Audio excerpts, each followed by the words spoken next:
Hello, good day mga parts. So, andito naman tayo for our next episode ng ating tour diaries. Maaga tayong bumangon para hindi tayo matraffic dito sa EDSA. And ayan nga, nakita natin yung bagong tayong Solaire dito sa may North EDSA. And pupunta nga tayo ngayon dito sa Subic, Zambales para sa isang short vacation lang. So, mag-overnight stay lang kami ngayon dito sa Subic, Zambales kasama ng wife ko. At habang mabiyahe kami ay mag-quick early lunch muna tayo dito sa Lubao, Pampanga. So ito, dinundayo daw ng mga riders yung MC Mangkok. So mga specialty nila dito ay kambing, tsaka mga papaitan. Ayan, and napakabura lang guys ng kanilang mga pagkain dito. So for example, yung sisig at yung pusit is 100 pesos plus yung ampalaya is 70 pesos lang. Pero good na goods ang servings nito mga tol at sobrang dami. Yan, at ang sarap nga guys. So may libre pang sabaw ng bulalo yan guys. So ito, gumagawa na ako ng sausawan para pampagana. At yan, una na natin itry itong ampalaya.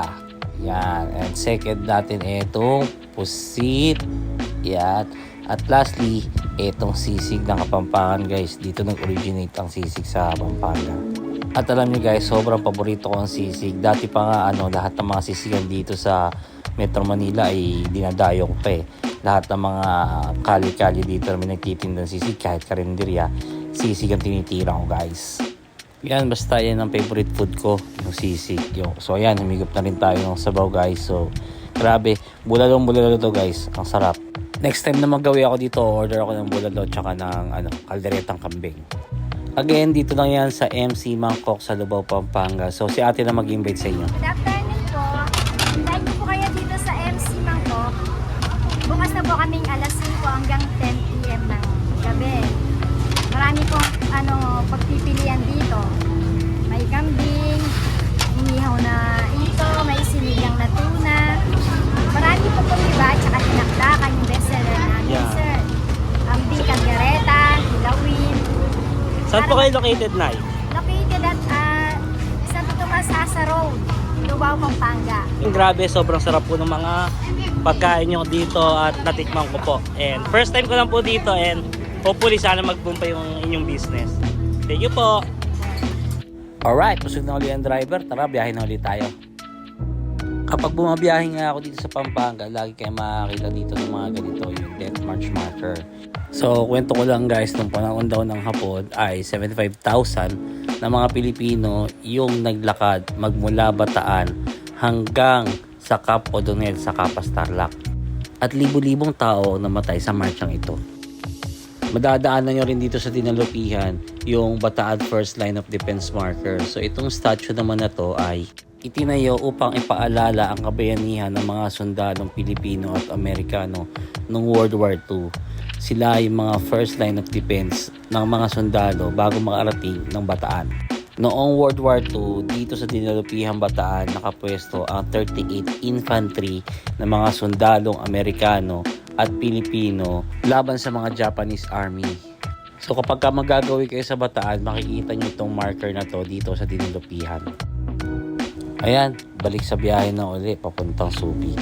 So welcome to SCTEX. Buti maluwag ang kalsada.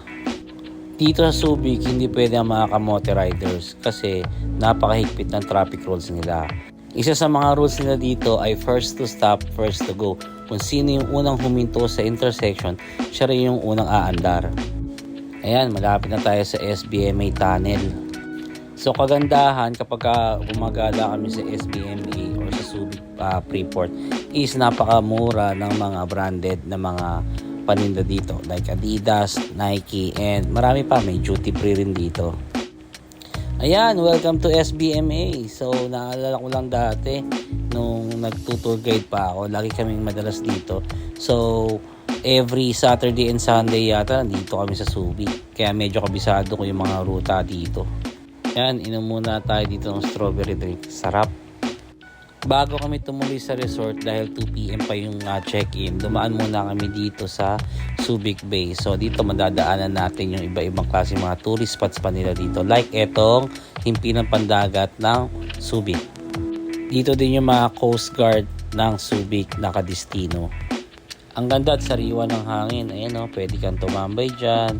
sightseeing, and habang kumakain ng dirty ice cream. At buti na lang makulimlim, ang sarap tumambay. Oh, anong iniisip mo dyan, be? Ako na naman. DJ, pasok!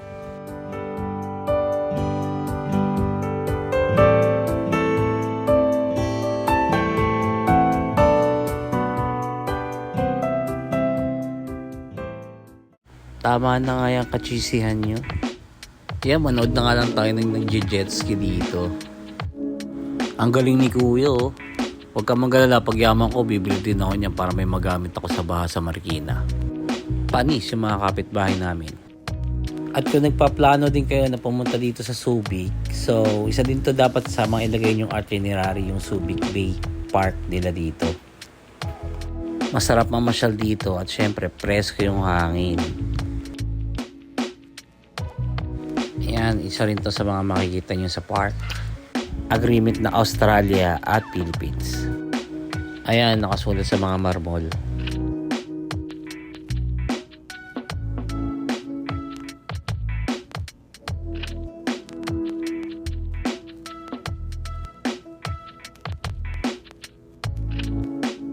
Ito naman ang building ng Subic Bay Metropolitan Authority. Sarap maglakad-lakad dito, mahangin. At syempre, pasyalan din ang mga magjojowa. Ito naman yung Inang Laya Monument. So dito makita natin yung pangalan at yung handprint ng mga senators na nag-say no sa mga military bases dito sa Olongapo. Dati parang no tayo sa mga military bases dito ng ibang bansa. Pero dahil sa kalagayan ng West Philippines ngayon, parang mas maganda pang may military bases dito yung mga kaibigan natin mga bansa eh. Ito naman yung Children of the Sun Returning Monument. Nakalagay dito, Land of the Morning, Child of the Sun Returning. So, meaning daw nito is yung Land of Morning is yung Pilipinas. Child of the Sun Returning, ang ibig sabihin naman daw nito ay yung location ng Pilipinas sa east na laging sinisikatan ng araw.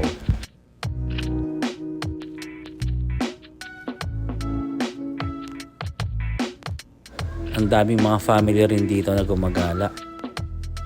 Pwede ka ditong tumambay, magpalipas ng oras, pag-meditate, mag-isip, umakbay sa jowa, mag-holding hands with jowa, umupo kasama yung jowa, basta kayo na bahala.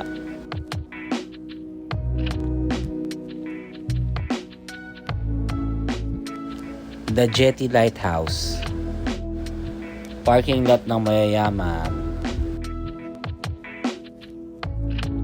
Ang daing nagje-jet ski today.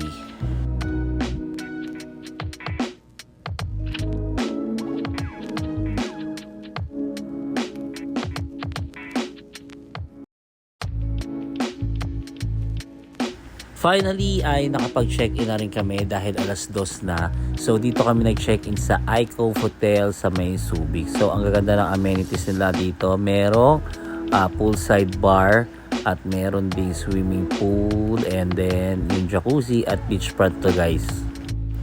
So ayan, ipasok lang muna namin yung mga gamit namin at mamaya mag-enjoy na ako. Excited na ako mag-jacuzzi.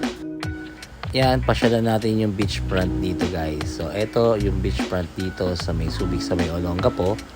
And ito yung mga activities na pwede yung gawin while staying dito sa iCove. So, meron silang jet ski, banana boat, parasail, flyboard, UFO, bandwagon, dragon boat, 242 speedboat, Ravens boat, at Mikuni boat. At sa mga gusto mag-jet ski, meron din sila ditong jet ski rental. So ipapakita natin yung mga rates at per hour ng kanilang jet ski rental.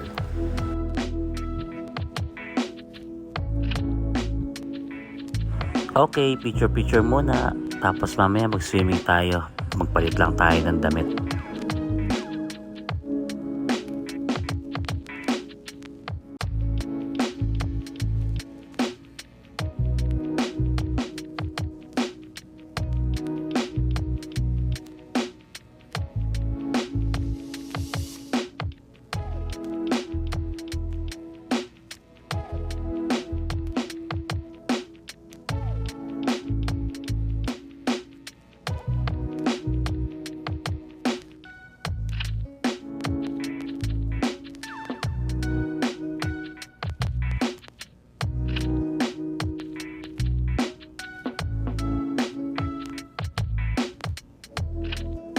After namin sa beach, dito muna kami tumambay sa swimming pool.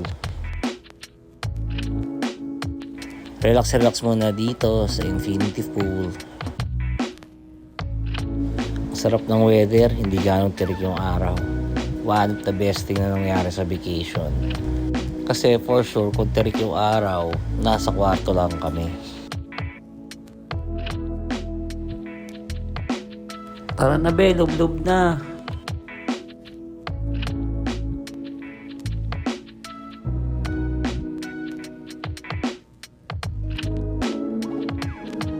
Okay, sa beach naman tayo mag-swimming.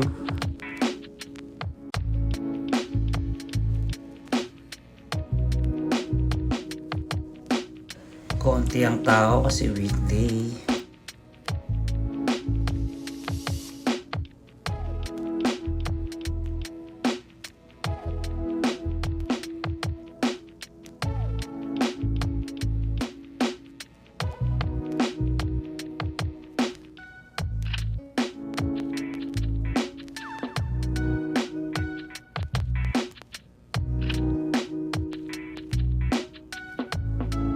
Tara, ikot naman tayo sa Olongapo. Hanap tayo ng makakainan. Uy, madaming tao. Alam na, pag maraming tao, ibig sabihin, mura at masarap. Dito lang yan sa kahabaan ng Olongapo Market. Ayan, daing pagkain guys. Simula dito hanggang dun sa dulo. May mga palabok pa tsaka lumpiang ubod oh. Ano kaya ang mapipili namin kainin? Ito oh, mukhang mura dito tsaka masarap oh. At ang mura pa, overload na. Parang sa Diwata lang ah. May libreng drinks na rin oh. So tamang merienda muna tayo guys. So si madam ang in-order ay goto. Ayan. So yung goto may laman na baka at may itlog. Sa akin naman yung pares overload yan, baka, tas may lechon. Tsaka ayan, ay grabe yung mga taba-taba ng baka naman na yan. Ay, kain muna tayo guys. Ay, nabusog nga ako doon at medyo madilim na nga guys. So, eto, mag-iya si madam na magkape dito sa city view. Ayan, ang ganda ng view dito overlooking guys. After magkape, back to hotel muna ulit tayo. So, ayan. Balak uli na maligo. So sulitin na natin tong one day trip natin. At kinabukasan guys, so maaga akong nagising para maglakad-lakad sa beach. And gusto ko sana magtaho. Ay sakto, nakita ko si kuya may taho.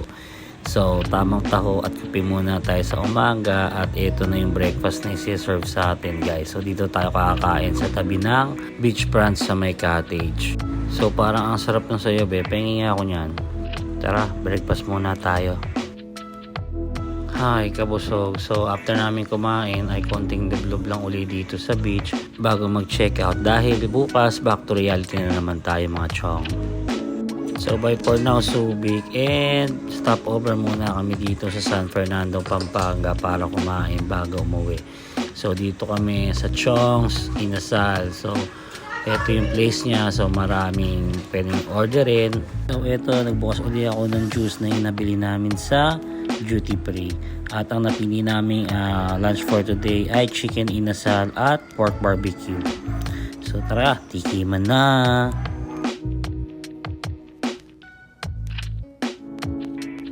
Una kong binanatan is yung pork barbecue. So yun, malasa siya pero medyo may katigasan. Pero sure na rin 70 pesos for 2 sticks, not bad. Importante, masarap yung lasang. Yun nga lang, dapat medyo gusto ko medyo tender pa ng konti yung barbecue.